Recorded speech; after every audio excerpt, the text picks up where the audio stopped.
Hi everyone, this is Mojax. Today I'm back in the lab with my trusty iPad once again. For this video I've got my hands on the latest release from Algoriddim, the German company who made it big with the original Mac version of their app DJay, DJay. They followed that up with iPad and then iPhone versions, and then last year they came out with VJ, which lets you mix music and video right on your iOS device. What they've brought out now is this new app DJay 2. It's a big update for an app which has traditionally been quite beginner focused, and while this keeps the accessibility level quite high, it's also got a few new features which might turn the heads of some more experienced DJs as well. So there's not much to plug in this time, it's all in the iPad, but I'll get this hooked up and we'll take a look at it now.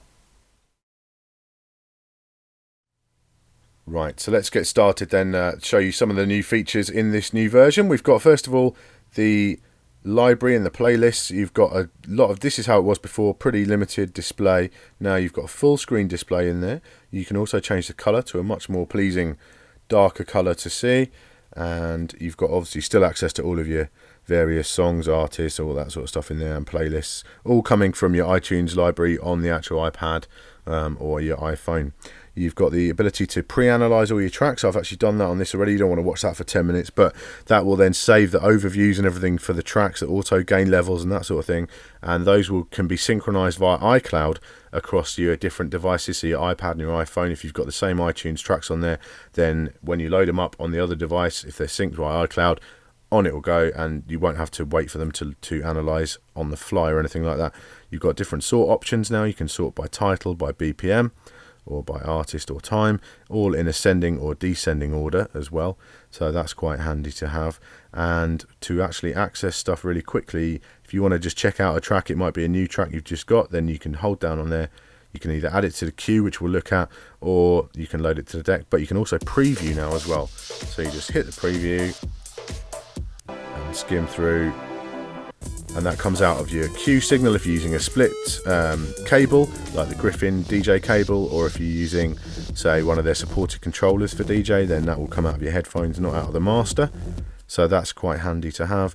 You've got the new queue function, so you can basically swipe songs from anywhere in here, whatever you're looking at, into the queue, and off it goes like so. Just load them in. And you can rearrange that, you can edit them, you can move them up and down in the queue, you can clear the whole thing, you can delete individual tracks from the queue. So if you're taking requests from people, or you're at a party, you just want to set up a playlist that's going to play with the auto mix, then that will work really nicely for you, just working with the queue itself. So let's go back in, I'll just pick out a track that I haven't used in the video before, just going to load that one up, and we'll take a look at some of the new display modes. So this is how this now looks a bit different from the older version. This is some big changes they've made in the GUI and the way it all works. Now, you can't really see very well on that tune, so let me just get a different track up with a little bit more of variety in it. There we go. Now you'll notice that previously on the virtual decks, you either had just a generic looking sort of vinyl recreation, or you had the actual album artwork across the whole thing. Now, what you can see is you've got actual grooves in there as if it's a real piece of vinyl. So anyone familiar with playing on actual vinyl will know that a darker section is a louder section of the track, and a lighter section is like a breakdown or something like that. And as well as your actual waveform view at the top, you've also got this now on the virtual deck itself, which is really interesting. It's the first time I think that's ever been done, so quite unusual to see. Let's just get a track playing, and we can take a closer look then at the waveform as well. So you've got the overview waveform, and you can see again it's kind of color coded. Now what that means is basically that each kind of color is representative of a similar sort of amount of volume, similar amount of stuff going on.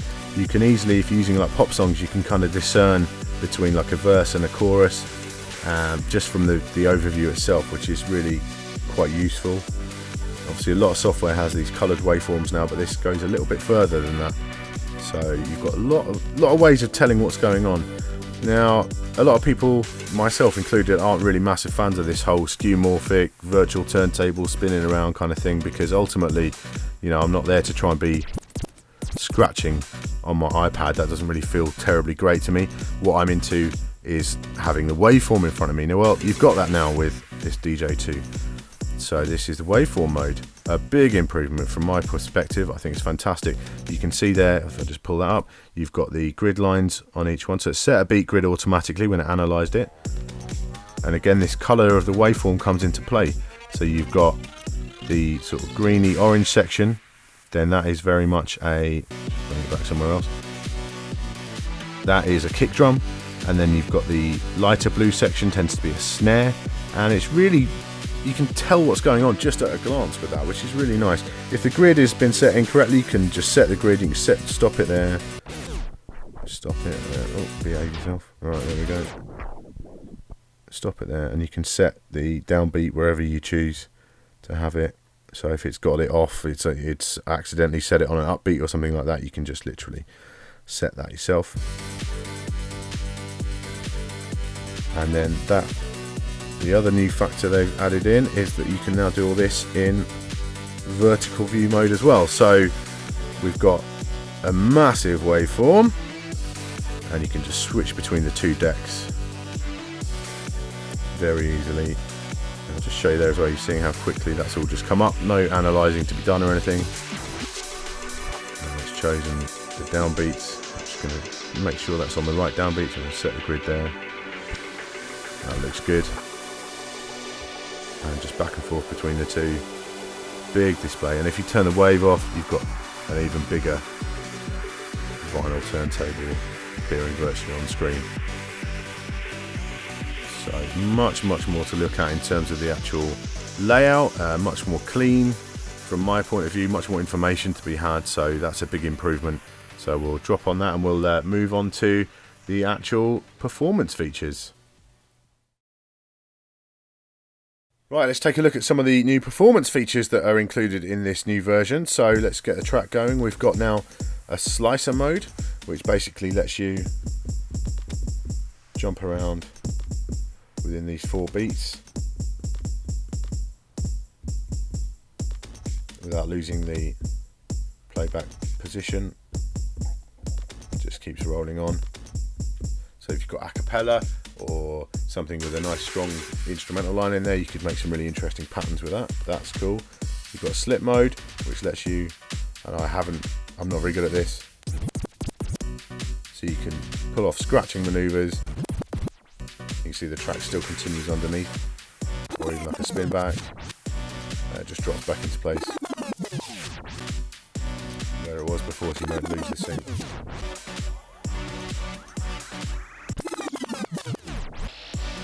So that's quite interesting.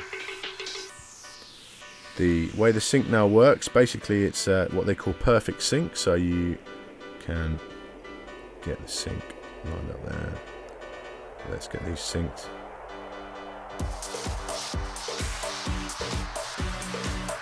We'll just go back to, as you can see them both lined up. What you'll notice is that the grid lines don't tend to, they're not exactly locked on, and that's because what it's doing is analysing each downbeat in real time, and so if your track fluctuates slightly as it goes through, then the sync will still stay on top of it. There's no like master clock it's kind of sticking to, it is going on the fly. So if you've got 2 tracks that are basically in key, you can just keep them locked pretty much the whole way through. I've tried a different variety of stuff and it all works really cleanly. So the syncing is pretty advanced, I've got to say. Let's go back. See straight away, let's jump back in. Just see the 2 lines in the middle kind of fluctuate ever so slightly as it keeps up and keeps syncing in a really active way, which is quite unusual. I haven't really seen much else do that so far.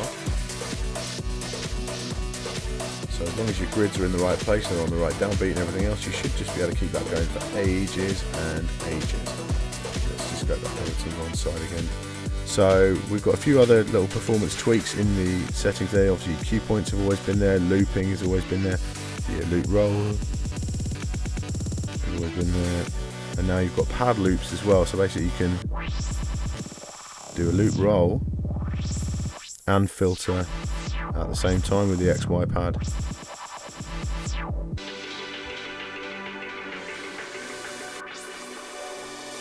Same as you can with the effects. You've got instant effects there, some of which sound really cool. So there's a lot to play with there. a lot of features, and you know, this really does, now it's got this waveform view, it really does start to give Traktor DJ on the iPad a bit of a run for its money, because it's got pretty much all the features of Traktor DJ, plus you've got the ability to do your manual mixing as well. You can really tightly adjust the tempo. You can nudge them into phase. You've got pitch bend buttons, whichever view you're in. You've always got those pitch bend buttons. So whereas Traktor really, if your grids aren't right, if the track is not going to be gridded properly, you've got no hope. Whereas with this now, it is going to work beautifully every time.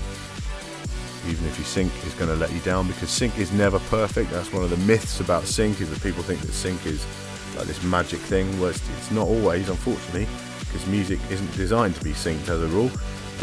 But in this case, you know, you've got those manual controls to override that, or to just do it entirely manually if you want, which just isn't an option in Traktor DJ. So it's definitely making me look at this a lot more closely than I did with the original DJ, which I've got and I never really kind of got into, to be completely honest. Not really my thing. This one seems to work a lot better from that point of view. So we'll just take one more look at the next feature, which is the sampler, which they've added in. Quite an exciting new thing as well. Okay, so here we go then. This is the sampler section. So you just hit the button in the middle and you can open up the sampler on both sides, or alternatively you can just swipe one side or the other, or both.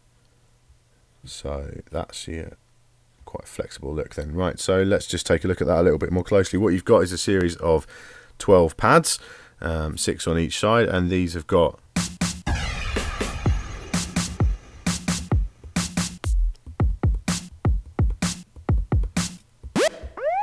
various different sounds, and you've got banks that you can choose from. So you've got the essentials, you've got the sound effects, you've got a dubstep pack in there as well.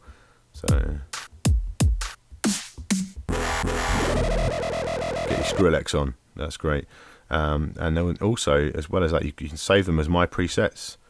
So I've done that already. I've got a preset saved in there. So you can lay them out as you want, and then you can edit that preset as well. So let's say on there, I just want to get, instead of that one, I would like to have a kick drum on that one. So there you go. I can change the color of it as well, and that is now set.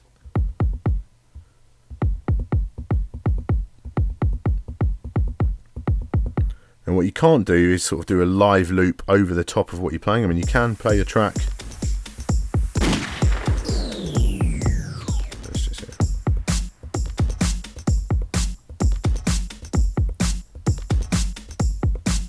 It would be cool if I could get that rolling and keep it looping. But with a bit of forethought, you actually can do that kind of, because what you can do is hit record. You can record a loop in or record your hits, and then you can actually copy that to a deck in DJ2 as well. So that's quite an interesting concept. I think with a bit of time I could certainly come up with some interesting stuff from that.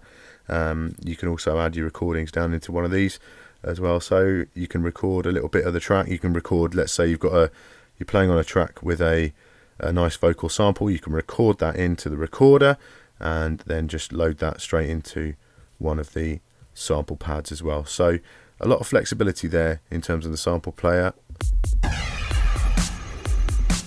Very responsive, and yeah, if you're into like finger drumming and stuff like that, you could definitely have a bit of fun with that side of it. Right, to finish up this short video then, just a quick look at the iPhone version of DJ2 as well. It's very, very similar. You've got a lot of the new additions, like the real vinyl look. You've got the new spectral waveforms and so on. You've got the cue system inside of the library, and you've got the darker look as well. That is a godsend, that one. And then obviously you've still got all your main controls, but they're just slightly differently laid out. Your actual tempo and sync and so on are all inside the performance controls. You have still got the, let me just turn that up, there we go. You've got the vertical mode now, so you can switch between the two decks like that. And you've got the waveforms with your beat grids. You can set the beat grids. So that's all going to work really nicely. The only thing that seems to be missing is the slip mode, which you don't get on the phone. But other than that, everything else is feature complete. And because it shares that library with your other devices over iCloud, you know, you can have the same library on both, load them up. You've got your overviews and everything all ready to go. Your cue points are going to transfer across between the two. So it's a nice addition to the iPad version. So that's my look then at DJ2 for the iPad and iPhone. Would I buy it? Yes. I mean, I bought the first one, and this is leagues ahead, to be honest, I reckon, of the first version. All this waveform stuff is a big improvement. It's not something I'm going to replace my, turntables and Scratch Live or Serato DJ or Tractor setup. I'm not going to run out and do that straight away. But in terms of the actual utility of this app, for what it costs, it's really, really remarkable value. So I would definitely check it out on the App Store, have a look at some other videos, see what's out there, and see what you think. If you're like a wedding DJ, you want some music to prepare during the dinner hour, you can just throw a playlist into this. It has got the dreaded auto mix feature, but it works really well. You can have just smooth fades or whatever at the end of each track. You don't have to have them all beat mixing, and so that's great for choosing a dinner hour sort of music on the fly. Or if you're opening a club and there's no one there for the first hour, you could set this thing running, or a house party, get everyone loading stuff in the playlist. So it's definitely great for beginners. If you're just getting into DJing, it's got all the paradigms, it's got the waveforms, and you've got the deck view as well, so you can kind of get an idea of what's going on when you're playing the music, how these waveforms and how this vinyl sort of reacts. So it's very much, a great little bit of kit. Certainly a great thing to try out, whether you're a beginner or advanced. Just chuck it on your iPhone, chuck it on your iPad, and see how you get on. All my videos can be found at youtube.com/mojaxvdj, and any questions or anything, give me a shout in the comments and I'll do my best to help. Thanks for watching. Bye bye.